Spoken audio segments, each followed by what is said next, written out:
Hey, everybody. Good to see you. Um, Happy Monday if you're watching this live, and if you are watching the replay, hope you're having a great day wherever you are. Let me try to get my slides up here. There you go. So, welcome, welcome. Glad you're here today. Today, we're talking about something that affects your focus more than your planner, more than your to-do list, more than your intentions, and that is your workspace. So, if we've not met before, I'm Cindy Baker. I'm what you would call an executive function coach, which means basically I'm a productivity coach. I work a lot with adults that have ADHD as well, and I empower professionals to overcome overwhelm.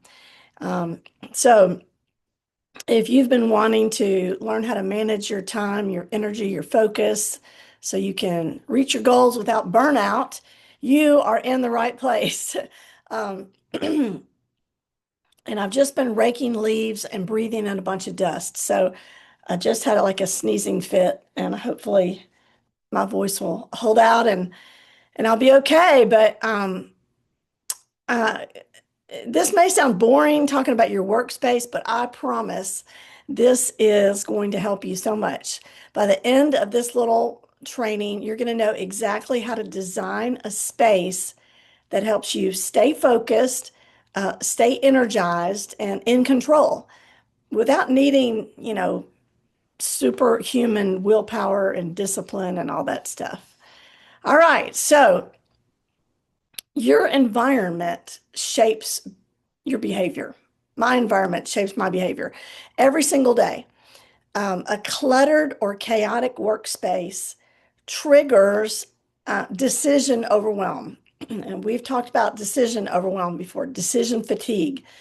It also triggers distractibility, but a streamlined, intentionally organized workspace helps your brain relax, helps you focus, helps you get into action with a lot less effort. So it is super, super important. And your brain processes everything that you see.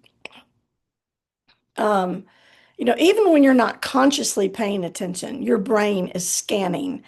And that means that every pile, every sticky note, every notification adds cognitive load. And when we reduce environmental noise, we reduce mental noise. And that's especially important for busy brains, or especially if you have ADHD, like I do. Um, so most people set up their workspace based on convenience, not performance. But sometimes what that does is it leads to too many visual triggers, easy access to distractions, unclear work zones, and digital clutter. It all competes for your attention. And ADHD brains really thrive when the environment reduces friction in your brain and increases cues that you need to get going. That means fewer decisions, fewer steps to start working, because getting started is hard. Fewer distractions in sight, and more clarity about what should happen in that space. So visual clutter, this is principle number one. Visual clutter equals mental clutter. Um, so you want to reduce visual clutter. That's principle number one. Clear surfaces signal your brain that it's safe to focus, because otherwise it's going to be focusing on the clutter. So keep only what you need for the current task on your desk. Everything else can be stored in drawers, cabinets, bins. I have a chest of drawers right next to my desk. It's the same color wood as the desk. And when I don't have time to organize papers or whatever, I put them in a drawer in that desk. And so I know where they are and I go back through and I organize it, but I don't keep it on my desk, um, because I need everything clear so that I only have out what I'm working on. So store everything else.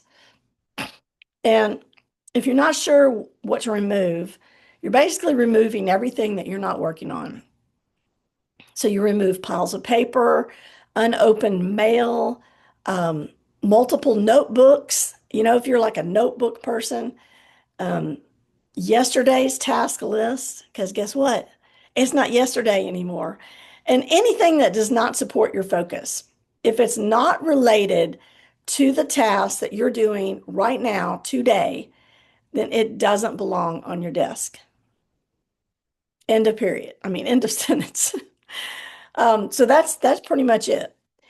Now, your brain loves context cues. Maybe you didn't know that, but it does. And so create simple workspace zones. That's principle number two, create purpose-based zones. Um, like a focus zone. That's where you can do your deep work, where you really have to concentrate. Administrative zone, where you do your email and your admin tasks, papers, stuff like that. And your thinking zone, where you do creative stuff and planning and strategizing. So maybe you even have a recharge zone. That's where you've got your water. Maybe you do some deep breathing, you do some movement, some stretching, whatever. But your space cues your brain what mode to be in. So if you do everything in the same exact spot, it gets a little chaotic for your brain. So create purpose-based zones. That helps. Now, digital distractions. We just did a whole thing in my coaching program about this.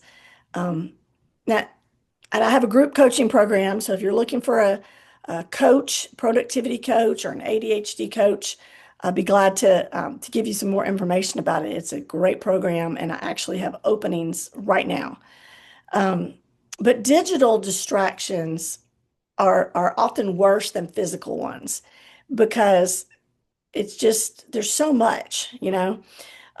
Turn off non-essential notifications, close unused tabs. Yes, I know you probably have a million tabs open. Don't do that. Disable auto opening apps and set your devices to do not disturb when you're doing deep focus work. And just clean your digital space. When you clean your digital space, it cleans your mental space.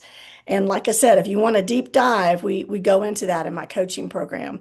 We also talk about how to get a zero inbox if email is distraction. So digital clutter, it can be anything, but sometimes you have too many desktop icons. Sometimes you get stuff all over your desktop and you need to pull all those um, photos into one folder and all the videos into another folder and things like that. So desktop icons, multiple browser windows, close those. Dozens of tabs, unnecessary apps. If you're not using it, put it in the cloud or delete it. And notification pings. You don't need to be notified of every single thing that you could possibly be notified of on your computer or your phone. But each one steals a tiny piece of focus and they add up quickly. You know, one by itself doesn't sound like a lot, but it adds up. So the idea is that you want to design your environment so that the actions you want to take are the easiest ones. Um, so keep your daily tools within reach so you don't have to look for them. Um, Make the items that you don't want to use, like distractions, harder to access. Make the right things easy. That's principle number four. I tell my coaching clients to put their phone in another room if they can. At least turn it off when you're in deep focus. Now, you can't do it all the time, but it is the worst distraction.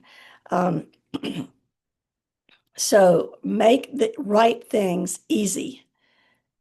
So, for example, if you want to drink more water, keep a water bottle right there on your desk.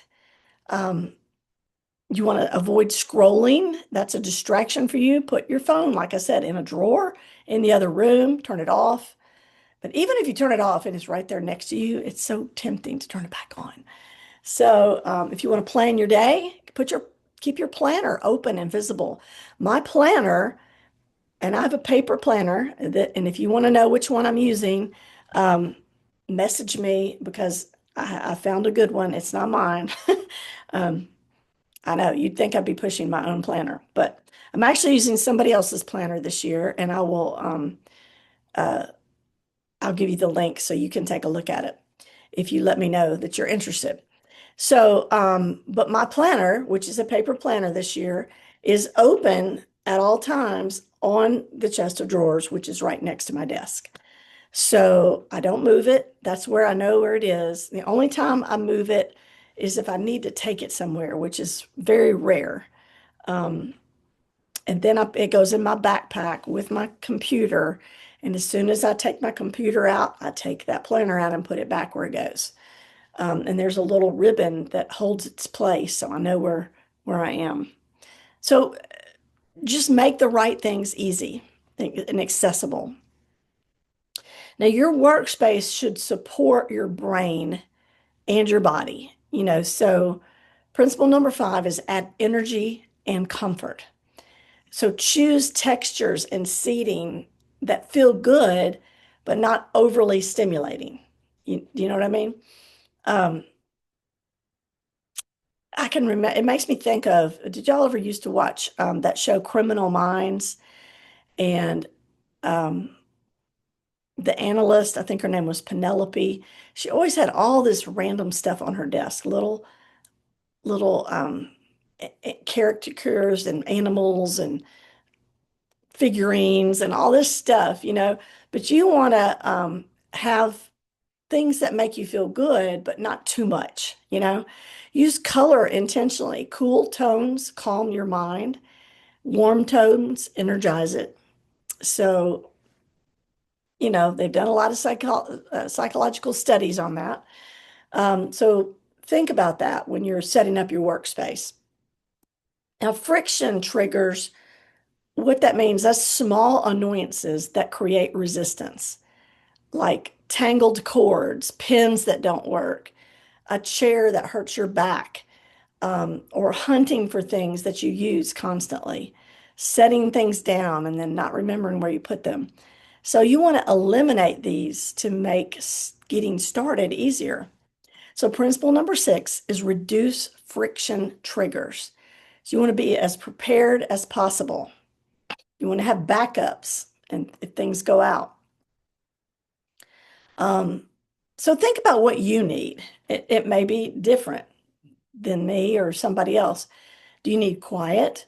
Do you need movement? Maybe you need a standing desk or one of those walking things under your desk. Do you need brightness? Do you need minimalism? Do you like structure? Your workspace should be customized to your brain, your energy, and your workflow. Personalize it so that it works for you.